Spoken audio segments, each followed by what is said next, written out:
Un mât de 14 mètres de hauteur, 110 mètres carrés de voilure et en figure de proue la fameuse tête d'un dragon.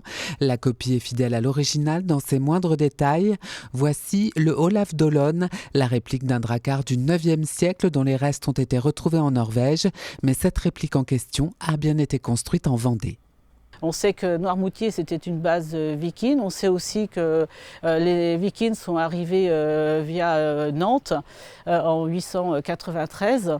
Et donc, on sait où le bateau a été construit à l'île d'Olonne. On a retrouvé un drapeau à l'île d'Olonne où il y avait donc un petit drakkar et la croix de Olaf.